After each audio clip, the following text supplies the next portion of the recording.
सकट चौथ पर पढ़ें ये व्रत कथा। गणेश जी आपकी संतान को देंगे दीर्घायु होने का आशीर्वाद।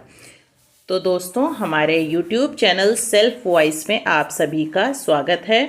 अगर आप हमारे चैनल पर नए हैं तो चैनल को सब्सक्राइब कर लें, पास में लगे नोटिफिकेशन बेल को ज़रूर ऑन कर लें, जिससे सभी वीडियोस के नोटिफिकेशन आपको सबसे पहले मिल सकें। सकट चौथ का व्रत सोमवार 29 जनवरी यानी कि आज के दिन रखा जाएगा और इस दिन गणेश जी की विधि विधान से पूजा की जाती है और पूजा में व्रत कथा का पाठ करने का विशेष महत्व माना गया है। सकट चौथ का व्रत माताएं संतान की दीर्घायु के लिए करती हैं और पूजा करके सकट माता की कथा पढ़ती हैं। इस कथा को पढ़ने से आपकी सुखी, संपन्न और खुशहाल संतान होने के साथ ही दीर्घायु प्राप्त करती है।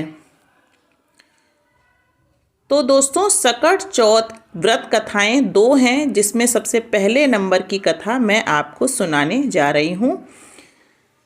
तो एक बार गणेश जी बाल रूप में चुटकी भर चावल और 1 चम्मच दूध लेकर पृथ्वी लोक के भ्रमण पर निकले। वे सबसे यह कहते घूम रहे थे कि कोई मेरी खीर बना दे, कोई मेरी खीर बना दे, लेकिन सबने उनकी बात पर ध्यान नहीं दिया। तभी एक गरीब बुढ़िया उनकी खीर बनाने के लिए तैयार हो गई। इस पर गणेश जी ने घर का सबसे बड़ा बर्तन चूल्हे पर चढ़ाने को कहा। बुढ़िया ने बाल लीला समझते हुए घर का सबसे बड़ा भगोना उस पर चढ़ा दिया।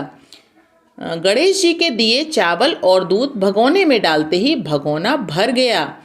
इस बीच गणेश जी वहाँ से चले गए और बोले, अम्मा, जब खीर बन जाए तो मुझे बुला लेना। पीछे से बुढ़िया के बेटे की बहू ने 1 कटोरी खीर चुराकर खा ली और 1 कटोरी खीर छिपाकर अपने पास रख ली। अब जब खीर तैयार हो गई तो बुढ़िया माई ने आवाज लगाई, आजा रे गणेशा, खीर खा ले। तभी गणेश जी वहां पहुंच गए और बोले कि मैंने तो खीर पहले ही खा ली। तब बुढ़िया ने पूछा कि कब खाई? तो वे बोले कि जब तेरी बहू ने खाई तभी मेरा पेट भर गया। बुढ़िया ने इस पर माफ़ी मांगी। इसके बाद जब बुढ़िया ने बाकी बची खीर का क्या करें इस बारे में पूछा तो गणेश जी ने उसे नगर में बांटने को कहा और जो बचे उसे अपने घर की जमीन गड्ढा करके दबा दें। अगले दिन जब बुढ़िया उठी तो उसे अपनी झोपड़ी महल में बदली हुई और खीर के बर्तन सोने जवाहरातों से भरे मिले। गणेश जी की कृपा से बुढ़िया का घर धन दौलत से भर गया। हे गणेश जी भगवान, जैसे बुढ़िया को सुखी किया वैसे सबको खुश रखें। बोलो सकट चौथ माता की जय।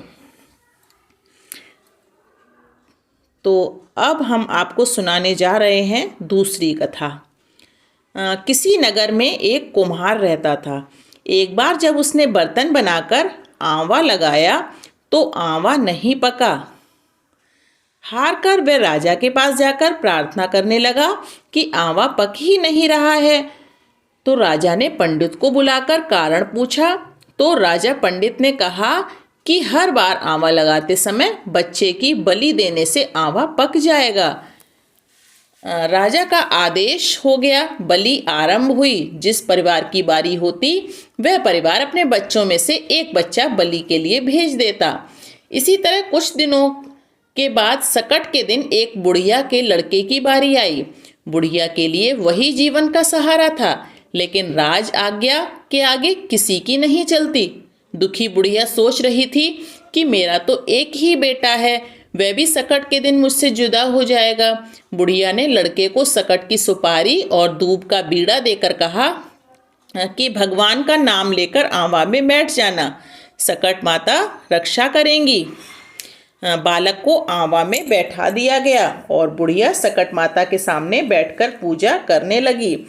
पहले तो आंवा पकने में कई दिन लग जाते थे, पर इस बार सकट माता की कृपा से एक ही रात में आंवा पक गया। सवेरे कुम्हार ने देखा तो हैरान रह गया। आंवा पक गया था। बुढ़िया का बेटा भी सुरक्षित था और अन्य बालक भी जीवित हो गए थे। नगरवासियों ने सकट की महिमा स्वीकार की तथा लड़के को भी धन्य माना। तब से आज तक सकट की विधि विधान से पूजा की जाती है। बोलो सकट चौथ माता की जय। तो दोस्तों, ये थी सकट चौथ माता की कथाएं जो कि मैंने आपको सुनाई। अगर आपको वीडियो पसंद आई हो, वीडियो को लाइक करना, शेयर करना, सब्सक्राइब करना बिल्कुल भी मत भूलिएगा। पास में लगे बेल आइकन को ज़रूर प्रेस कर लीजिए, जिससे इसी तरह के वीडियोस की नोटिफिकेशन आपको सबसे पहले मिलते रहें। बोलिए सकट चौथ माता की जय। धन्यवाद।